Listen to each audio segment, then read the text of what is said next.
नमस्कार, आप देख रहे हैं सिटी पोस्ट लाइव। मैं हूं रिया रुजक। बिहार में साल 2026 में पंचायत चुनाव होने वाले हैं।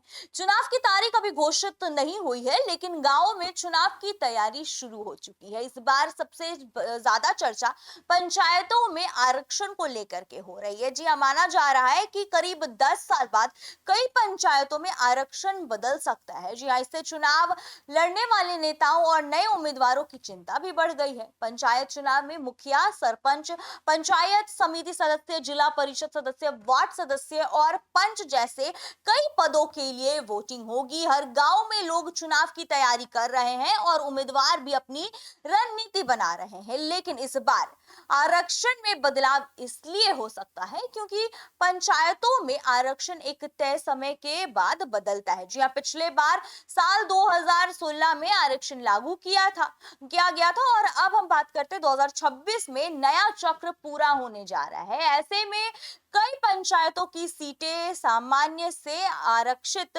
हो सकती है, जबकि कुछ आरक्षित सीटें सामान्य वर्ग के लिए खुल सकती है। जी, आरक्षण में अनुसूचित जाति एससी और अनुसूचित जनजाति एसटी, पिछड़ा वर्ग बीसी और अन्यंत पिछड़ा वर्ग ईबीसी और महिलाओं के लिए अलग अलग सीटें तय की जाती है। इस बार इनमें बदलाव होने की संभावना है। अगर ऐसा होता है तो कई मौजूदा मुखिया और दूसरे जनप्रतिनिधि उसी सीट से दोबारा चुनाव नहीं लड़ पाएंगे। जी हाँ, उन्हें नई योजना बनानी पड़ सकती है। जानकारी के अनुसार पंचायतों की नई आरक्षण सूची 2011 की जनगणना के आंकड़ों के आधार पर तैयार की जा रही है। क्योंकि अभी नई जनगणना के आंकड़े उपलब्ध नहीं है, इसलिए फिलहाल पुराने आंकड़ों का ही इस्तेमाल किया जा रहा है।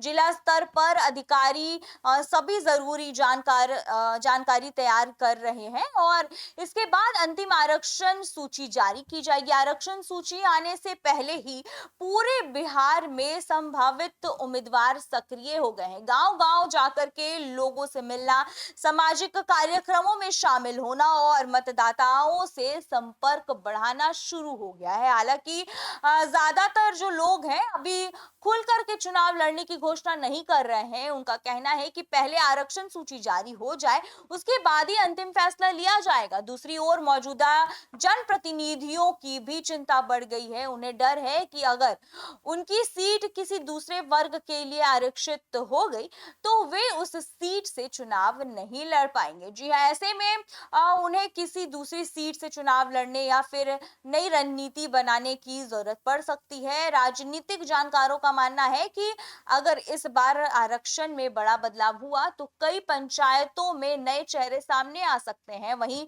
कई पुराने नेताओं के लिए चुनाव जीतना आसान नहीं होगा। तो फिलहाल राज्य निर्वाचन आयोग और पंचायत राज विभाग चुनाव की तैयारियों में जुटे हैं और जैसे ही पंचायतवार अंतिम आरक्षण सूची जारी होगा, पूरे बिहार में चुनावी माहौल और तेज हो जाएगा। जी हाँ, गांवों में बैठकों, जनसंपर्क और चुनाव प्रचार की रफ्तार भी बढ़ जाएगी। अब पूरे बिहार के उम्मीदवारों, मौजूदा जनप्रतिनिधियों और ग्रामीण मतदाताओं की नजर अंतिम आरक्षण सूची पर टिकी हुई है। जी हाँ, इस सूची के बाद ही यह साफ हो पाएगा कि किस पंचायत की सीट किस वर्ग के लिए आरक्षित होगी और कौन किस पद पर चुनाव लड़ पाएगा। तो फिलहाल इस खबर में इतने बने रहिए हमारे साथ, देखते रहिए सिटी पोस्ट लाइव। तब तक के लिए धन्यवाद।